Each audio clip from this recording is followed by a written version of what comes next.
എല്ലാവർക്കും നമസ്കാരം. RRB NTPC എക്സാമിനേഷന് വേണ്ടി തയ്യാറെടുക്കുന്ന ഉദ്യോഗാർത്ഥികളാണ് നിങ്ങളെങ്കിൽ നമുക്ക് ഒന്നിച്ച് പഠിച്ചു പോകാം. നമുക്കറിയാം RRB NTPCയുടെ എക്സാമുകളൊക്കെ സ്റ്റാർട്ട് ചെയ്തിരിക്കുകയാണ് അല്ലേ. അപ്പം നമുക്ക് ഇനിയും ഒന്നും പഠിച്ചു തുടങ്ങാത്ത ആളുകളാണ് നിങ്ങളെങ്കിൽ ഒറ്റ നോട്ടത്തിൽ നമ്മൾ ഇന്ന് പഠിക്കാൻ പോകുന്നത് ഇന്ത്യൻ റെയിൽവേ സിസ്റ്റത്തെക്കുറിച്ചാണ്. അപ്പോൾ നോക്കാം, ഏഷ്യയിലെ ഏറ്റവും വലിയ റെയിൽവേ ശൃംഖലയുള്ള രാജ്യം ഏതാണ്? ആദ്യത്തെ ക്വസ്റ്റ്യൻ ആണ് കേട്ടോ. ഏഷ്യയിലെ ഏറ്റവും വലിയ റെയിൽവേ ശൃംഖലയുള്ള രാജ്യം ഏതാണ്? നമ്മുടെ ഇന്ത്യയാണ് അല്ലേ. ഇന്ത്യയാണ് ഏഷ്യയിലെ ഏറ്റവും വലിയ റെയിൽവേ ശൃംഖലയുള്ള രാജ്യം. ഓക്കെ, രണ്ടാമത്തെ ചോദ്യം നോക്കിയാൽ, ഇന്ത്യയിലെ ഏറ്റവും വലിയ പൊതുമേഖലാ സംരംഭം ഏതാണ്? ഇന്ത്യയിലെ ഏറ്റവും വലിയ പൊതുമേഖലാ സംരംഭം ഏതാണ്? നമ്മുടെ ഇന്ത്യൻ റെയിൽവേ ആണ്. എന്താണ് ഇന്ത്യയിലെ ഏറ്റവും വലിയ പൊതുമേഖലാ സംരംഭം ചോദിച്ചു കഴിഞ്ഞാൽ ഓർത്ത് വെക്കണം, ഇന്ത്യൻ റെയിൽവേ ആണ്. ഇന്ത്യൻ റെയിൽവേ ആണ് ഏറ്റവും വലിയ പൊതുമേഖലാ സംരംഭം. എവിടുത്തെ? നമ്മുടെ ഇന്ത്യയിലെ. ഓക്കെ, ഇനി ഇന്ത്യയിൽ ഏറ്റവും അധികം ആളുകൾ പണിയെടുക്കുന്ന സ്ഥാപനം ഏതാണ്? അപ്പോൾ ഇന്ത്യയിലെ ഏറ്റവും വലിയ പൊതുമേഖലാ സ്ഥാപനം നമ്മുടെ ഇന്ത്യൻ റെയിൽവേ ആണ്. അതുപോലെ തന്നെ ഇന്ത്യയിലെ ഏറ്റവും അധികം ആളുകൾ പണിയെടുക്കുന്ന എവിടെയാണെന്ന് ചോദിച്ചു കഴിഞ്ഞാൽ ഓർത്ത് വെക്കണം, എവിടെയാണ്? ഇന്ത്യൻ റെയിൽവേയിലാണ് അല്ലേ. ഇന്ത്യയുടെ വ്യാവസായിക വളർച്ചയിൽ നിർണായക സ്ഥാനമുള്ള ഗതാഗത മാർഗമേത്? ഇന്ത്യയുടെ വ്യാവസായിക വളർച്ചയിൽ നിർണായക സ്ഥാനമുള്ള ഗതാഗത മാർഗമാണ് നമ്മുടെ റെയിൽവേ എന്ന് പറയുന്നത്. ഇന്ത്യയുടെ വ്യാവസായിക വളർച്ചയിൽ നിർണായക സ്ഥാനമുള്ള ഗതാഗത മാർഗമാണ് റെയിൽവേ. ഓക്കെ, ഇന്ത്യയിൽ റെയിൽ ഗതാഗതം ആരംഭിച്ച വർഷം ഏതാണ്? 1853. ഇന്ത്യയിൽ റെയിൽ ഗതാഗതം ആരംഭിച്ച വർഷം 1853 ഇന്ത്യയിൽ റെയിൽ ഗതാഗതം ആരംഭിച്ചത്. ഇന്ത്യയിലെ ആദ്യത്തെ റെയിൽപാത ബന്ധിപ്പിച്ച സ്ഥലങ്ങൾ ഏതെല്ലാം? ഇന്ത്യയിലെ ആദ്യത്തെ റെയിൽപാത ബന്ധിപ്പിച്ചത് ഏതാണ്? മുംബൈ താനെയാണ് ഇന്ത്യയിലെ ആദ്യത്തെ റെയിൽപാത. ഓർത്ത് വയ്ക്കണം, ഇന്ത്യയിലെ ആദ്യത്തെ റെയിൽപാത ബന്ധിപ്പിച്ച സ്ഥലങ്ങൾ ഏതൊക്കെയാണ്? മുംബൈയും അതുപോലെ തന്നെ താനെ അല്ലേ. മുംബൈ താനെയാണ് റെയിൽപാത ബന്ധിപ്പിച്ച സ്ഥലങ്ങൾ എന്ന് പറയുന്നത്. മുംബൈ താനെ റെയിൽപാതയുടെ നീളം എത്രയായിരുന്നു? എത്രയാണ്? 34 കിലോമീറ്റർ ആണ്. 34 കിലോമീറ്റർ ആണ് മുംബൈ താനെ റെയിൽവേ പാതയുടെ നീളം എന്ന് പറയുന്നത്. അപ്പം ഇന്ത്യയിലെ ആദ്യത്തെ റെയിൽപാത ബന്ധിപ്പിച്ച സ്ഥലം ഏതാണ്? മുംബൈ താനെ അല്ലേ. അതുപോലെ തന്നെ മുംബൈ താനെയുടെ ആ ഒരു റെയിൽപാതയുടെ നീളം ചോദിച്ചു കഴിഞ്ഞാൽ ഓർത്ത് വെക്കുക, 34 കിലോമീറ്റർ ആണ്. ഭരണനിർവഹണത്തിനായി ഇന്ത്യൻ റെയിൽവേയെ എത്ര മേഖലകൾ അല്ലെങ്കിൽ എത്ര സോണുകളായിട്ടാണ് തരംതിരിച്ചിരിക്കുന്നത്? ഭരണനിർവഹണത്തിനായിട്ട് ഇന്ത്യൻ റെയിൽവേയെ എത്ര സോണുകളായിട്ടാണ് തരംതിരിച്ചിരിക്കുന്നത്? എത്രയാണ്? 18 ആണ്. 18 സോണുകളായിട്ടാണ് ഭരണനിർവഹണത്തിന് വേണ്ടിയിട്ട് ഇന്ത്യൻ റെയിൽവേയെ തരംതിരിച്ചിരിക്കുന്നത്. ഓർത്ത് വെക്കുക കേട്ടോ. പാളങ്ങൾ തമ്മിലുള്ള അകലത്തിൻ്റെ അടിസ്ഥാനത്തിൽ റെയിൽവേയുടെ വർഗീകരണം എപ്രകാരമാണ്? പാളങ്ങൾ തമ്മിലുള്ള അകലത്തിൻ്റെ അടിസ്ഥാനത്തിൽ റെയിൽവേയുടെ വർഗീകരണം എപ്രകാരമാണ്? എങ്ങനെയാണ് നോക്കിക്കേ. Broad gauge, metre gauge, narrow gauge. 3 അല്ലേ. Broad gauge, metre gauge, narrow gauge. ഇങ്ങനെയാണ് നമ്മുടെ പാളങ്ങൾ തമ്മിലുള്ള അകലത്തിൻ്റെ അടിസ്ഥാനത്തിൽ റെയിൽവേയുടെ വർഗീകരണം എന്ന് പറയുന്നത്. ഇനി അടുത്ത നോക്കിക്കേ. ബ്രോഡ് ഗേജിൽ പാളങ്ങൾ തമ്മിലുള്ള അകലം എത്രയാണ്? അപ്പോൾ ഓരോ ഗേജുകളും ഓർത്ത് വെക്കുക. ബ്രോഡ് ഗേജ് ഉണ്ട്, മീറ്റർ ഗേജ് ഉണ്ട്, നാരോ ഗേജ് ഉണ്ട്. ഓർത്തിരിക്കാൻ എളുപ്പമുണ്ടല്ലോ. ആദ്യത്തെ പേരുകൾ വെച്ച് തന്നെ നമുക്ക് ഓർത്തിരിക്കാം. Broad gauge, metre gauge, narrow gauge. Okay, അപ്പം ആ ഓരോ ഇതും, അതായത് നമ്മുടെ റെയിൽവേയുടെ പാളങ്ങൾ തമ്മിലുള്ള അല്ലെങ്കിൽ ആ പാളങ്ങൾ തമ്മിലുള്ള അകലത്തിൻ്റെ ബേസിലാണ് നമ്മുടെ ഈ ഒരു വർഗീകരണം വന്നിരിക്കുന്നത്. അപ്പോൾ അതിൻ്റെ അടിസ്ഥാനത്തിൽ നമുക്ക് അതിൻ്റെ അകലം കൂടി നിങ്ങൾ ഓർത്ത് വയ്ക്കുക. ബ്രോഡ് ഗേജ് ആണെങ്കിൽ പാളകം തമ്മിലുള്ള അളവ് എത്രയായിരിക്കണം? 1.676 മീറ്റർ ആയിരിക്കണം. ഓക്കെ, മീറ്റർ ഗേജ് ആണെങ്കിലോ പാളകം തമ്മിലുള്ള അകലം എന്ന് പറയുന്നത് 1 മീറ്റർ ആയിരിക്കണം. അപ്പോൾ 1.676 ആണെങ്കിൽ broad gauge, then metre gauge ആണെങ്കിൽ 1 മീറ്റർ. ഇനി നാരോ ആണെങ്കിൽ എങ്ങനെയായിരിക്കും? പാളങ്ങൾ തമ്മിലുള്ള അകലം എന്ന് പറയുന്നത് എത്രയാണ്? 0.762 ആണ് അല്ലേ, അല്ലെങ്കിൽ 0.610 മീറ്റർ എന്ന് നമുക്ക് പറയാവുന്നതാണ്. അപ്പോൾ അതൊന്ന് ഓർത്ത് വെച്ചേക്കണം. വളരെ ഇമ്പോർട്ടൻ്റ് ആയിട്ടുള്ളൊരു ക്വസ്റ്റ്യൻ തന്നെയാണത്. അതായത് പാളങ്ങളുടെ അടിസ്ഥാനത്തിൽ എത്രയായിട്ടുള്ള രീതിയിലാണ്, എത്രയാണ് അതിൻ്റെ അളവുകൾ വരുന്നത്, അല്ലെങ്കിൽ ആ മീറ്റർ പാളങ്ങൾ തമ്മിലുള്ള അകലം എത്രയാണെന്നുള്ളതും അതുപോലെ തന്നെ പാളങ്ങളെ നമ്മൾ തരംതിരിച്ചിരിക്കുന്നത് അല്ലേ, പാളങ്ങളുടെ ആ ഒരു അകലം അകലത്തിൻ്റെ അടിസ്ഥാനത്തിൽ നമ്മൾ തരംതിരിച്ചിരിക്കുന്ന ഒന്ന് നോക്കി വെക്കണം, ഇമ്പോർട്ടൻ്റ് ആണ്. ഇന്ത്യയിലെ ആനുപാതിക ദൈർഘ്യം ഏറ്റവും കൂടിയ റെയിൽ ഗേജ് ഏതാണ്? ഇന്ത്യയിലെ ആനുപാതിക ദൈർഘ്യം ഏറ്റവും കൂടിയ റെയിൽ ഗേജ് ആണ് ബ്രോഡ് ഗേജ്, അല്ലേ? ഇന്ത്യയിലെ റെയിൽവേ ദൈർഘ്യത്തിൻ്റെ എത്ര ശതമാനമാണ് ബ്രോഡ് ഗേജ് പാത? എത്ര ശതമാനമാണെന്ന് ചോദിച്ചു കഴിഞ്ഞാൽ 74%. ഓർത്ത് വെക്കണം കേട്ടോ, 74%. ഇന്ത്യയിലെ മീറ്റർ ഗേജ് പാതകൾ ആകെ റെയിൽവേ ദൈർഘ്യത്തിൻ്റെ എത്ര ശതമാനമാണ്? 21%. അപ്പോൾ ബ്രോഡ് ഗേജ് ആണെങ്കിൽ 74%, മീറ്റർ ഗേജ് ആണെങ്കിൽ 21%. ഇന്ത്യയിലെ റെയിൽവേ ദൈർഘ്യത്തിൽ ഏറ്റവും കുറവുള്ളത് ഏത് ഗേജിലാണ്? Narrow gauge. പേര് തന്നെ നമുക്ക് ഓർത്തിരിക്കാൻ പറ്റുന്നതാണ്, അല്ലേ? Narrow gauge. ഇന്ത്യയിലെ നാരോ ഗേജ് പാത ആകെ റെയിൽവേ ദൈർഘ്യത്തിൻ്റെ ആകെ എത്ര ശതമാനമാണ്? എത്രയാണ്? 5%. അപ്പോൾ ശതമാനക്കണക്കൊന്ന് ഓർത്ത് വെച്ച് 74% വരുന്നുണ്ട്, 21% വരുന്നുണ്ട്, ദെൻ 5% വരുന്നുണ്ട്. അപ്പോൾ ഏറ്റവും കൂടുതൽ 74 ബ്രോഡ് ഗേജ് ആണ് വരുന്നത്. മീറ്റർ ഗേജ് വരുമ്പോഴത്തേനും അതിനകത്ത് നമുക്ക് 21% വരുന്നുള്ളൂ. ദെൻ അടുത്തത് നമ്മുടെ നാരോ ഗേജ് ആണ്, അത് വരുമ്പോൾ 5% ആണ്, അല്ലേ? ശതമാനക്കണക്ക് ഓർത്ത് വെക്കാം. ഇനി കൊങ്കൺ റെയിൽവേ ആണ്. കൊങ്കൺ റെയിൽവേ നിർമ്മാണം പൂർത്തീകരിച്ച വർഷമാണ് 1998 കേട്ടോ. മഹാരാഷ്ട്രയിലെ റോഹ മുതൽ കർണാടകത്തിലെ മംഗലാപുരം വരെ എത്ര കിലോമീറ്റർ ആണ് കൊങ്കൺ റെയിൽവേയുടെ നീളം? എത്രയാണ്? 760 കിലോമീറ്റർ ആണ് കേട്ടോ. 760 കിലോമീറ്റർ ആണ്. മഹാരാഷ്ട്രയിലെ റോഹ മുതൽ കർണാടകയിലെ മംഗലാപുരം വരെ എത്ര കിലോമീറ്റർ ആണ് കൊങ്കൺ റെയിൽവേയുടെ നീളം? എത്രയാണ്? 760 കിലോമീറ്റർ. കൊങ്കൺ റെയിൽവേ സംരംഭത്തിൽ പങ്കാളികളായിട്ടുള്ള സംസ്ഥാനങ്ങൾ ഏതെല്ലാമാണ്? കൊങ്കൺ റെയിൽവേ സംരംഭത്തിൽ പങ്കാളികളായിട്ടുള്ള സംസ്ഥാനങ്ങളാണ് മഹാരാഷ്ട്രയും ഗോവയും അതുപോലെ തന്നെ കർണാടകവും. ഓർത്ത് വയ്ക്കുക, മഹാരാഷ്ട്ര, ഗോവ, കർണാടകം, ഇല്ലേ? അതെന്താണ്? റെയിൽവേ, കൊങ്കൺ റെയിൽവേ സംരംഭത്തിൽ പങ്കാളികളായിട്ടുള്ള സംസ്ഥാനങ്ങളാണ്. ഓക്കെ. ഇനി അടുത്താണ് റെയിൽവേ സോണുകൾ. 1951 ഏപ്രിൽ 14 നിലവിൽ വന്ന ഇന്ത്യൻ റെയിൽവേയിലെ ആദ്യത്തെ സോൺ ഏതാണ്? സതേൺ റെയിൽവേ ആണ്. ഏതാണ്? 1951 ഏപ്രിൽ 14 നിലവിൽ വന്ന ഇന്ത്യൻ റെയിൽവേയിലെ ആദ്യത്തെ സോണാണ് സതേൺ റെയിൽവേ. ആ ഒരു വർഷവും കാര്യങ്ങളൊക്കെ ഓർത്ത് വെക്കുക. 1951 നവംബർ 5 നിലവിൽ വന്ന റെയിൽവേ സോണുകൾ ഏതെല്ലാമാണ്? അപ്പോൾ ഏപ്രിൽ 14 ഓർത്ത് വെക്കണം, അല്ലേ? വിഷുവായിട്ടൊക്കെ ബന്ധപ്പെട്ട ഒരു ഡേറ്റ് ആണ് 1951 ഏപ്രിൽ 14, അല്ലേ? അപ്പോൾ ആ ഏപ്രിൽ 14 സതേൺ റെയിൽവേ, അല്ലേ? ആദ്യത്തെ സോണാണ് സതേൺ റെയിൽവേ നിലവിൽ വന്നു. ഇനി 1951 വർഷം സെയിം തന്നെ, അല്ലേ? നവംബർ 5 നിലവിൽ വന്ന റെയിൽവേ സോണുകളാണ് ഏതെല്ലാം? Central railway, western railway. അപ്പോൾ ഓർത്ത് വയ്ക്കുക, സെൻട്രൽ റെയിൽവേയും വെസ്റ്റേൺ റെയിൽവേ എപ്പോഴാണ്? നവംബർ 5 വർഷം 1951 നിലവിൽ വന്നത്. 1952 കടക്കുന്നു. 1952 ഏപ്രിൽ 14 വീണ്ടും എന്താണ് നിലവിൽ വന്ന റെയിൽവേ സോണുകളാണ് eastern railway, northern railway, north eastern railway. അപ്പോൾ ഓർത്ത് വയ്ക്കണം, 1951 വന്നിരിക്കുന്നത്, വർഷങ്ങൾ തമ്മിൽ മാറിപ്പോയിട്ടുള്ളൂ, അല്ലേ? അതിനുശേഷം 1952 ഏപ്രിൽ 14 തന്നെ അടുത്ത സോണുകൾ വന്നിരിക്കുന്നു. Eastern railway, northern railway, north eastern railway കേട്ടോ. ഇനി റെയിൽവേ റിഫോഴ്സ് കമ്മിറ്റിക്ക് കേന്ദ്ര സർക്കാർ രൂപം നൽകിയ വർഷം ഏതാണ്?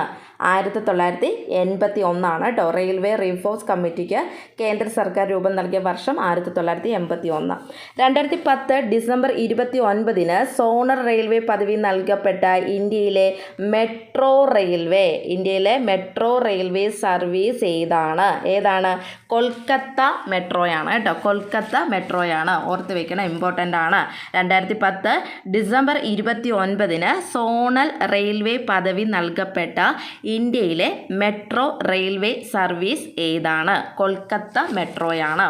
അടുത്തത് 1955 രൂപം കൊണ്ട റെയിൽവേ സോൺ ഏതാണ്? 1955 രൂപം കൊണ്ടതാണ് സൗത്ത് ഈസ്റ്റേൺ റെയിൽവേ. ഓർത്തോണം, സൗത്ത് ഈസ്റ്റേൺ റെയിൽവേ ആണ് 1955 രൂപം കൊണ്ടത്. 1958 നിലവിൽ വന്ന നോർത്ത് ഈസ്റ്റ് ഫ്രോണ്ടിയർ റെയിൽവേ സോണിൻ്റെ ആസ്ഥാനം എവിടെയാണ്? ഗുവാഹട്ടിയാണ് കേട്ടോ. ഗുവാഹട്ടിയാണ് 1958 നിലവിൽ വന്ന നോർത്ത് ഈസ്റ്റ് ഫ്രോണ്ടിയർ റെയിൽവേ സോണിൻ്റെ ആസ്ഥാനം. സദേൺ റെയിൽവേയുടെ ആസ്ഥാനം എവിടെയാണ്? ചെന്നൈയാണ് അല്ലേ, ചെന്നൈയാണ്. സെൻട്രൽ റെയിൽവേയുടെ ആസ്ഥാനം മുംബൈയാണ്, മുംബൈ ഓർത്ത് വയ്ക്കണം കേട്ടോ. വെസ്റ്റേൺ റെയിൽവേയുടെ ആസ്ഥാനം മുംബൈ. അപ്പോൾ ഓർത്ത് വയ്ക്കുക, മുംബൈ രണ്ടെണ്ണം വരുന്നുണ്ട് അല്ലേ, സെൻട്രൽ റെയിൽവേയുടെയും വരുന്നുണ്ട്, വെസ്റ്റേൺ റെയിൽവേയുടെയും ആസ്ഥാനം നമ്മുടെ എവിടെയാണ്? മുംബൈയാണ് വരുന്നത്. സദേൺ റെയിൽവേയുടെ ആസ്ഥാനം ചെന്നൈയാണ് എന്ന് ഓർത്ത് വയ്ക്കണം. ഇനി നോർത്തേൺ റെയിൽവേ വരുന്നുണ്ട്. നോർത്തേൺ റെയിൽവേയുടെ ആസ്ഥാനം ന്യൂഡൽഹിയാണ് കേട്ടോ, ന്യൂഡൽഹിയാണ് നോർത്തേൺ റെയിൽവേയുടെ ആസ്ഥാനം. ദെൻ ഈസ്റ്റേൺ റെയിൽവേയുടെയാണ് കൊൽക്കത്ത, ഓർത്ത് വയ്ക്കണം, അത് വളരെ ഇമ്പോർട്ടൻ്റ് ആണ്. സദേൺ റെയിൽവേയുടെ ആസ്ഥാനം Chennai, central railway Mumbai, western railway Mumbai, northern railway ആണെങ്കിൽ ന്യൂഡൽഹി, ഈസ്റ്റേൺ റെയിൽവേ ആണെങ്കിൽ കൊൽക്കത്ത കേട്ടോ. ഇനി റൂട്ട് ദൈർഘ്യം ഏറ്റവും കൂടുതലുള്ള റെയിൽവേ സോൺ ഏതാണ്? റൂട്ട് ദൈർഘ്യം ഏറ്റവും കൂടുതലുള്ള റെയിൽവേ സോൺ ഏതാണ്? നോർത്തേൺ റെയിൽവേ ആണ് കേട്ടോ, നോർത്തേൺ റെയിൽവേ ആണ് റൂട്ട് ദൈർഘ്യം ഏറ്റവും കൂടുതലുള്ളത്. സദേൺ റെയിൽവേയുടെ കീഴിൽ വരുന്ന കേരളത്തിലെ റെയിൽവേ ഡിവിഷനുകളാണ് പാലക്കാടും തിരുവനന്തപുരവും കേട്ടോ. പാലക്കാടും തിരുവനന്തപുരവും സദേൺ റെയിൽവേയുടെ കീഴിൽ വരുന്ന കേരളത്തിലെ റെയിൽവേ ഡിവിഷനുകളാണ്, ഓർത്ത് വയ്ക്കുക. ഇന്ത്യയിൽ ഏറ്റവും ഒടുവിലായി രൂപം കൊണ്ട റെയിൽവേ സോൺ ഏതാണ്? സൗത്ത് കോസ്റ്റ് റെയിൽവേ സോണാണ്. ഏതാണ്? സൗത്ത് കോസ്റ്റ് റെയിൽവേ സോണാണ് ഇന്ത്യയിലെ ഏറ്റവും ഒടുവിലായി രൂപം കൊണ്ട് റെയിൽവേ സോൺ കേട്ടോ, ഓർത്ത് വയ്ക്കണേ. ഇനി അടുത്തത് സൗത്ത് കോസ്റ്റ് റെയിൽവേ സോണിൽ നിലവിൽ വന്ന വർഷമാണ് ചോദിച്ചിരിക്കുന്നത്. 2019. അപ്പം ഇന്ത്യയിലെ ഏറ്റവും ഒടുവിലായിട്ട് രൂപം കൊണ്ടിട്ടുള്ള റെയിൽവേ സോണാണ് നമ്മുടെ south coast railway zone. Then south coast railway സോണിൻ്റെ രൂപീകൃതം അല്ലെങ്കിൽ അത് നിലവിൽ വന്ന വർഷമാണ് 2019 എന്ന് പറയുന്നത് കേട്ടോ. ഇനി സൗത്ത് കോസ്റ്റ് റെയിൽവേ സോണിൻ്റെ ആസ്ഥാനം എവിടെയാണെന്ന് ചോദിച്ചു കഴിഞ്ഞാൽ ഓർത്ത് വെക്കുക, വിശാഖപട്ടണമാണ് കേട്ടോ. സൗത്ത് കോസ്റ്റ് റെയിൽവേ സോണിൻ്റെ ആസ്ഥാനം ചോദിച്ചു കഴിഞ്ഞാൽ വിശാഖപട്ടണം, അതെവിടെയാണ്? ആന്ധ്രാപ്രദേശ്. അപ്പം സൗത്ത് കോസ്റ്റ് റെയിൽവേ സോണ് എന്താണ്? ഇന്ത്യയിലെ ഏറ്റവും ഒടുവിലായി രൂപം കൊണ്ട റെയിൽവേ സോണാണ്. ഇന്ത്യയിലെ ഏറ്റവും ഒടുവിലായി രൂപം കൊണ്ട റെയിൽവേ സോണാണ് ഏത്? South coast railway zone. അത് രൂപീകൃതമായിട്ടുള്ള വർഷം 2019 അതിൻ്റെ ആസ്ഥാനം ചോദിച്ചു കഴിഞ്ഞാൽ വിശാഖപട്ടണമാണ് അല്ലേ. ഇന്ത്യൻ റെയിൽ ഗതാഗതത്തിൻ്റെ പിതാവ് എന്ന് അറിയപ്പെടുന്ന ബ്രിട്ടീഷ് ഗവർണർ ജനറൽ ആരാണ്? ഇന്ത്യൻ റെയിൽ ഗതാഗതത്തിൻ്റെ പിതാവ് എന്നറിയപ്പെടുന്ന ബ്രിട്ടീഷ് ഗവർണർ ജനറൽ ആരാണ്? ഡൽഹൌസിയാണ്.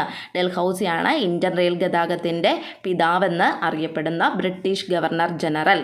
ഇന്ത്യയിൽ ആദ്യമായി തീവണ്ടി ഓടിയത് ഏത് വർഷത്തിലാണ്? 1856 ജൂലൈ 1 കേട്ടോ. ഇന്ത്യയിൽ ആദ്യമായി തീവണ്ടി ഓടിയത് ഏത് വർഷമാണ്? 1856 ജൂലൈ 1. ദക്ഷിണേന്ത്യയിലെ ആദ്യത്തെ തീവണ്ടി സർവീസ് ഏതൊക്കെ സ്ഥലങ്ങളെയാണ് ബന്ധിച്ചിരുന്നത്? ദക്ഷിണേന്ത്യയിലെ ആദ്യത്തെ തീവണ്ടി സർവീസ് ഏതുമായിട്ടൊക്കെ ബന്ധപ്പെട്ടിരുന്നത്?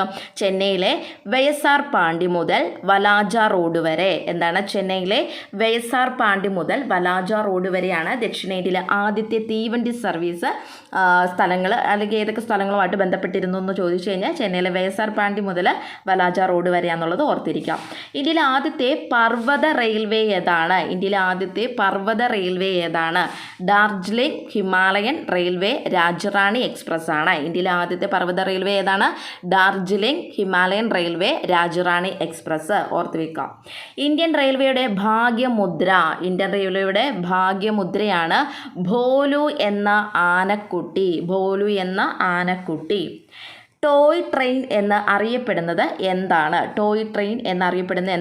ഡാർജിലിംഗ് ഹിമാലയൻ റെയിൽവേ ആണ് ടോയ് ട്രെയിൻ എന്ന് അറിയപ്പെടുന്നത്. എന്താണ്? ഡാർജിലിംഗ് ഹിമാലയൻ റെയിൽവേ ആണ് ടോയ് ട്രെയിൻ എന്ന പേരിൽ അറിയപ്പെടുന്നത്.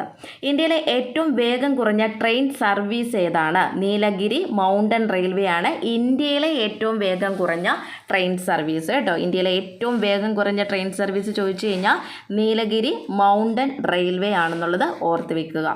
ഇനി അടുത്തത് ഇന്ത്യൻ റെയിൽവേയുടെ സഹായത്തോടെ നടത്തപ്പെടുന്ന എയ്ഡ്സ് ബോധവൽക്കരണ പരിപാടി ഏതാണ്? എന്താണ് പറഞ്ഞിരിക്കുന്നത്? ഇന്ത്യൻ റെയിൽവേയുടെ സഹായത്തോടു കൂടി നടത്തപ്പെടുന്ന എയ്ഡ്സ് ബോധവൽക്കരണ പരിപാടി ഏതാണ്? ഏതാണ്? റെഡ് റിബൺ എക്സ്പ്രസ് ആണ് ഇന്ത്യൻ റെയിൽവേയുടെ സഹായത്തോടെ നടത്തപ്പെടുന്ന എയ്ഡ്സ് ബോധവൽക്കരണ പരിപാടിയുടെ പേര്. എന്താണ്? Red ribbon express.